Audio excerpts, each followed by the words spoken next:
Next topic है आपका azimuthal quantum number. Azimuthal quantum number को हम लोग एल से रिप्रेजेंट करते हैं। It is also known as angular quantum number या सब्सिडियरी क्वांटम नंबर या सेकेंडरी क्वांटम नंबर।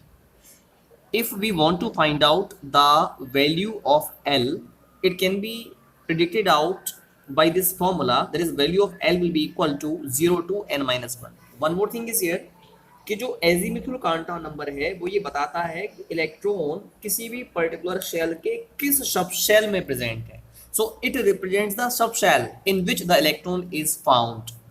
इसको निकालने का फॉर्मूला है, एल को निकालने का फॉर्मूला होता है 0 टू n माइनस 1, जहां पर n प्रिंसिपल क्वांटम नंबर है। जैसे अगर सपोज n की वैल्यू 1 है तो l बराबर हो जाएगा 0 टू n माइनस 1 यानी 1 माइनस 1, यानी 0 टू 1 माइनस 1 0 यानी 0 means the value of l will B 0 if the value of n is 1। अगर n की वैल्यू 2 है तो l बराबर क्या हो जाएगा 0 to n minus 1 means 2 minus 1 यानी 0 टू 2 माइनस 1 इज 1 यानी 0 से लेकर के 1, दो वैल्यूज आ गई यहाँ पर 0 और 1। ऐसे ही अगर n इज इक्वल टू 3 है तो l will be equal to 0 to 3 minus 1 यानी 0 टू 3 माइनस 1 इज 2 यानी 0 से लेकर के 2 तक वैल्यू होंगी मीन्स 0 1 और 2, तीन वैल्यूज यहाँ पर होंगी l की if the value of n is 3। Similarly if the value of n is 4 तो l बराबर हो जाएगा 0 टू 4 माइनस 1 यानी 0 1 2 एंड 3। मैंने आपको ये बताया था अभी कि जो एजीमुथल क्वांटम नंबर है it represents the sub shell in which electron is found. अगर l की वैल्यू 0 है, अगर आपके l की वैल्यू 0 निकाली है देन इट रिप्रेजेंट्स एस सब शेल। अगर l की वैल्यू 1 है, जैसे यहाँ पर दो वैल्यूज हैं l की, एक तो 0 और एक 1, तो 0 वैल्यू तो रिप्रेजेंट करेगी एस सब शेल को। यहाँ पर दो वैल्यू हैं, एक तो 0, अगर 0 वैल्यू l की रिप्रेजेंट्स एस सब शेल, और अगर 1 वैल्यू है it represents p subshell. ऐसे ही अगर l की वैल्यू अगर आप 2 निकालेंगे तो वो डी सब शेल को रिप्रेजेंट करेगा। If you will find out the value of l is equal to 3 it represents f subshell. जैसे यहाँ पर हमने n इज इक्वल टू 3 के लिए l की 3 वैल्यू निकाली है, 0 represent s subshell, 1 represent p subshell and 2 represent d subshell. यहाँ पर n इज इक्वल टू 4 के लिए l की 4 वैल्यूज हैं, 0 के लिए s, 1 के लिए p, 2 के लिए d और 3 के लिए f सब शेल हो जाएगा। दूसरी बात, if you want to find out the energy of various subshells, जो भी आपके डिफरेंट सब शेल्स हैं उनकी एनर्जी की बात की जाए तो पता है हमको एस सब शेल की एनर्जी सबसे कम होती है, उससे ज्यादा पी सब शेल की एनर्जी, उससे ज्यादा डी सब शेल की एनर्जी और सबसे ज्यादा होती है एफ सब शेल की एनर्जी। अगर हम सपोज सब शेल्स की जो वैल्यू है वो सेम रहे, अगर एल की वैल्यू सेम है, जैसे मैंने यहाँ पर पी सब शेल लिया तो पी सब शेल के लिए एल की वैल्यू क्या होगी 1 होगी, ठीक है। तो एल की वैल्यू सेम है, सब शेल आपकी सेम है, लेकिन आपका शेल डिफरेंट है। शेल डिफरेंट होने का मतलब एन की वैल्यू डिफरेंट है, तो एन की वैल्यू के बढ़ने से आपका जो एनर्जी है वो बढ़ेगी, यानी 2p की एनर्जी कम, 3p की उससे ज्यादा और 4p की सबसे ज्यादा। नेक्स्ट पॉइंट है, अगर आपको ऑर्बिटल एंगुलर मोमेंटम कैलकुलेट करना है, ऑर्बिटल एंगुलर मोमेंटम इसको हम न्यू एल से रिप्रेजेंट करते हैं। इसको निकालने का फॉर्मूला होता है अंडर रूट के अंदर l into L plus 1 h upon 2 pi.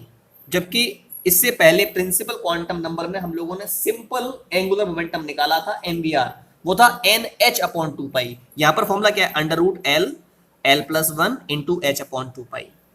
अगर आपको मैक्सिमम नंबर ऑफ इलेक्ट्रॉन्स निकालने हैं किसी भी पर्टिकुलर सब शेल में तो उसको निकालने का ये फॉर्मूला है 2 इंटू 2l प्लस 1। ये फॉर्मूला है जिससे हम मैक्सिमम नंबर ऑफ इलेक्ट्रॉन्स को निकाल सकते हैं किसी भी सब शेल में। जैसे एस सब शेल की बात करें, एस सब शेल के लिए एल की वैल्यू 0 होती है, तो मैक्सिमम इलेक्ट्रॉन्स क्या हो जाएंगे 2 इंटू एल की वैल्यू 0 लगाओ 2 इंटू 0 प्लस 1 2 आ जाएंगे। पी सब शेल के लिए एल की वैल्यू 1 होती है, तो मैक्सिमम इलेक्ट्रॉन्स हो जाएंगे 2 इंटू 2 इंटू 1 प्लस 1 यानी 6। डी सब शेल के लिए एल की वैल्यू 2 है, तो मैक्सिमम इलेक्ट्रॉन्स आप निकालोगे 10 आएंगे। एफ सब शेल के लिए एल की वैल्यू 3 होती है, तो मैक्सिमम इलेक्ट्रॉन्स आप निकालेंगे 2 इंटू 2, ये ना 2l, 12 का मतलब 2 into l is 3, 2 into 3 plus 1 it will be 14। So this is the way in which we can find out the maximum number of electrons present in a particular subshell।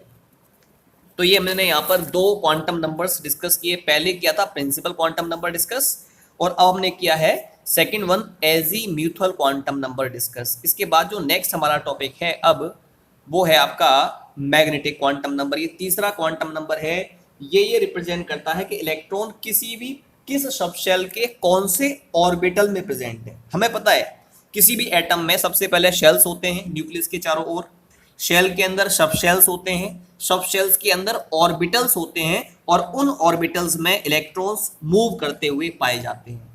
तो यहाँ पर जो magnetic quantum number है वो ये represent करता है कि इलेक्ट्रॉन कौन से ऑर्बिटल में पाया जा रहा है। अगर आपको m की वैल्यू निकालनी है, उसको निकालने का फॉर्मूला होता है -L2 + L।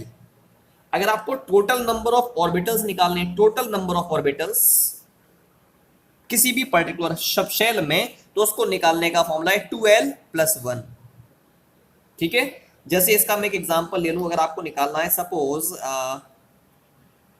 S सब शेल में आपको निकालने टोटल ऑर्बिटल्स, तो इसको निकालने का फॉर्मूला है 2 × 2L + 1। S सब शेल के लिए L की वैल्यू 0 होती है, ठीक है, तो क्या हो जाएगा 2 × 0 + 1, यानी इसमें केवल एक ऑर्बिटल पाया जाएगा। अगर मैं P सब शेल की बात करूं तो P सब शेल में L की वैल्यू 1 हो जाएगी, तो टोटल जो आपके ऑर्बिटल होंगे it will be 2L, L का मतलब 1 + 1 कितना हो गया 3। तो this is the way by which we can find out the total orbital present in a particular subshell. जबकि m की वैल्यू अगर आपको निकालनी है, उसको निकालने का फॉर्मूला है -L2 + L। मैं एक एग्जांपल लेता हूं, अगर L की वैल्यू 0 है, L की वैल्यू 0 का मतलब हम यहां पर बात कर रहे हैं S सब शेल के बारे में, तो S सब शेल के लिए L की वैल्यू 0 होगी, तो m बराबर -L2 + L, यानी -02 + 0। तो 0 तो प्लस माइनस में होता नहीं है, इसका मतलब m की केवल एक वैल्यू होगी, दैट इज कॉल्ड एज 0, यानी इसमें केवल एक ही सब शेल प्रेजेंट है। अगर L की वैल्यू 1 है, P सब शेल के लिए L की वैल्यू 1 होती है, तो m बराबर है -L2 + L, यानी -12 + 1, यानी इसमें तीन वैल्यूज होंगी, -1, 0 और +1, यानी ये P subshell 3 p orbitals को रिप्रेजेंट कर रहा है। उसमें से एक होता है px, दूसरा होता है py और तीसरा होता है pz। ऐसे ही अगर मैं L की वैल्यू 2 की लेता हूं which is for D subshell, D subshell के लिए L की वैल्यू 2 होती है, m बराबर हो जाएगा -2 से लेकर के +2, यानी -2, -1, -0, +1, +2। तो इसमें कुल कितने 1 2 3 4 5 ऑर्बिटल्स पाए जा रहे हैं। It means that in d subshell 5 orbitals are found, जिनको हम रिप्रेजेंट करते हैं dxy, dyz, dzx, dx2y2 और dz2 से। इसके बाद last one is spin quantum number. Question यहां पर ये स्पिन क्वांटम नंबर क्या होता है। मैंने बताया था किसी भी एटम में न्यूक्लियस के चारों ओर डिफरेंट शेल्स पाए जाते हैं, शेल्स के अंदर सब शेल्स होते हैं, सब शेल्स में ऑर्बिटल्स होते हैं, और उन ऑर्बिटल्स में सपोज ये कोई एक एटॉमिक ऑर्बिटल है, उन ऑर्बिटल में इलेक्ट्रॉन पाए जाते हैं। जैसे यहाँ पर एक ही इलेक्ट्रॉन पाया जा रहा है, ये दूसरा इलेक्ट्रॉन पाया जाता है। ध्यान रखिएगा हर एक ऑर्बिटल में, अगर मैं एक ऑर्बिटल की बात करता हूं, एक ऑर्बिटल में मैक्सिमम 2 ही इलेक्ट्रॉन्स पाए जाते हैं। तो जो स्पिन क्वांटम नंबर है वो इन इलेक्ट्रॉन्स की स्पिन को रिप्रेजेंट करता है। जो अपवर्ड डायरेक्टेड एरो है ये क्लॉकवाइज स्पिन को शो करता है, इसके लिए s की वैल्यू +½ होती है, और जो डाउनवर्ड एरो है वो एंटी क्लॉकवाइज स्पिन को शो करता है, इसके लिए s की वैल्यू -½ होती है। कहने का मतलब है किसी भी ऑर्बिटल में मैक्सिमम 2 इलेक्ट्रॉन्स होते हैं, वो इलेक्ट्रॉन जो क्लॉकवाइज रोटेशन करता है उसके लिए s की वैल्यू +½ और एंटी क्लॉकवाइज रोटेट करने वाले इलेक्ट्रॉन के लिए s की वैल्यू -½ होती है।